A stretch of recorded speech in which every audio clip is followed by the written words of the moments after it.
ابھی تقریباً یہ 16-17 سال پرانی بات ہے، 16 سال اس طرح ہوگا یا یہ کہ 14 سال کہ دنیا میں مقابلہ ہوا، پوری دنیا میں مقابلہ ہوا یادداشت کا. تو اس یادداشت میں اللہ آپ کا بھلا کریے ہے کہ ایک ایرانی فارسی اور سنی، وہ پوری دنیا کو اس نے شکست دی. مسلمان سنی الحمدللہ، سمجھے. شیعوں کا حافظہ نہیں ہوتا، ان کو قرآن بھی یاد نہیں ہے، سمجھے. ان کو الحمد شریف بھی ان کے بڑے مجتہد، ان کو کما کو یاد نہیں ہے. اللہ پاک نے ان سے یادداشت، اللہ نے ان سے نکالی ہے، سمجھ شریف میں ہے کہ نہیں. اس کی وجہ ہے کہ بدکاری ان میں بہت زیادہ ہے. جس قوم کے اندر ہندو قرآن کے حافظ ہے، نصارہ قرآن کے حافظ ہے. یہ علامہ قرطبی نے بھی لکھا ہے اور بہت سے لوگوں نے لکھا اور بالکل ہے کہ نصارہ اور ہندو قرآن کے بشرطے کہ باحیا ہندو ہو، بشرطے کہ باحیا نصرانی ہو. بے حیا اگر شیخ الحدیث بھی ہے تو تب بھی اس کو صحیح قرآن یاد نہیں رہے. قاری ہے، پڑھاتا بھی ہے، اللہ آپ کا بھلا کرے. پورا دن 40-40 50-50 پارے سنتے ہیں طلباء سے. ایک طالب سے یہی پارہ سنا، دوسرے سے یہی پارہ سنا، تو اس طرح تکرار سے 40-40 پارہ قاری سنتے ہیں، لیکن پھر بھی ان کو یاد نہیں ہوتا.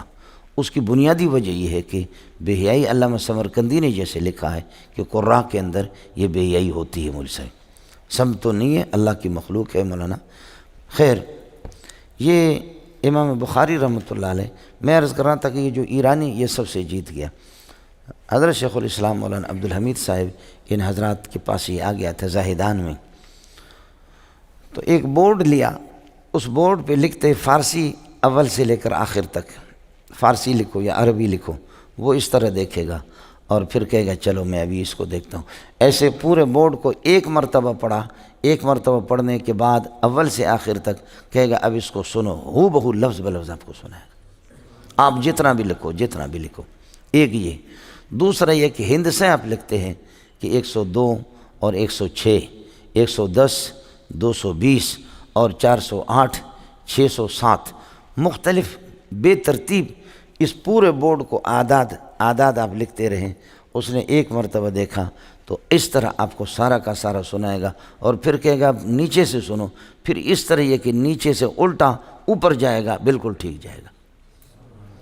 تو حضرت نے فرمایا کہ 1.5-2 گھنٹہ ہم نے بڑا زور لگایا، پورے سنیوں نے زور لگایا، لیکن اس بندے کو بند نہیں کر سکے. پوچھا اس کی وجہ کہ یہ یادداشت اللہ نے آپ کو کہاں کیسے دی ہے؟ فرمایا کبھی زندگی میں حرام نہیں کھایا، سمجھے، زندگی میں کبھی حرام نہیں کھایا. اور فرمایا کہ تہجد کی نماز کبھی چھوٹی نہیں. حضرت نے فرمایا کہ انہوں نے کہا تہجد کی نماز چھوٹی نہیں. تو میں نے مذاق میں حضرت سے عرض کیا ہم نے زندگی میں کبھی تہجد پڑھی ہی نہیں، اور ان سے کبھی چھوٹی نہیں اور ہم نے کبھی زندگی میں پڑھی بھی نہیں ہے. مولوی کے لیے گناہ ہے جی تہجد پڑھنا. اور کہا کہ نہ جھوٹ بولا ہے، نہ بولنے کا ارادہ ہے، نہ کبھی تصور کیا. اور بازار کی چیزیں نہیں کھاتے، صرف مجبور ہے ایک کپڑا خریدتے ہیں، باقی اپنی زمین کی سبزیاں ہوتی ہے، گوشت، سب کچھ.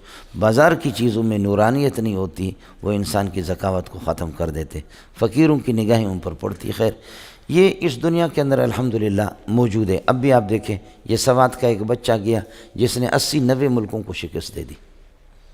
سوات کا ایک پٹھان ابھی گیا جس نے عربوں کو 80-82 ملکوں کو انہوں نے شکست دے دی، سمجھے. اسی طرح اب یہ اسی سوات کا ایک بچہ کویت چلا گیا، اس نے بھی پورے بلاد عرب کو شکست دے دی، سمجھے. یہ اللہ کا دین ہے، اللہ جن کو دے دے. ان کے والدین بھی اس قسم کے مستجاب الدعوات ہوتے. کہاں پٹھان اور کہاں عرب، کہاں پٹھان اور بلوچ کی ذکاوت اور کہاں، سمجھے. یہ تو ہوتا ہے، اللہ جس کو دے دے. مزید ویڈیوز کے لیے آپ ہمارے فیس بک پیج کو لائک کریں اور ساتھ ہی ہمارے یوٹیوب چینل کو بھی سبسکرائب کریں تاکہ کسی بھی ناگہانی کی صورت میں آپ کو ہماری ویڈیوز بر وقت مل سکے.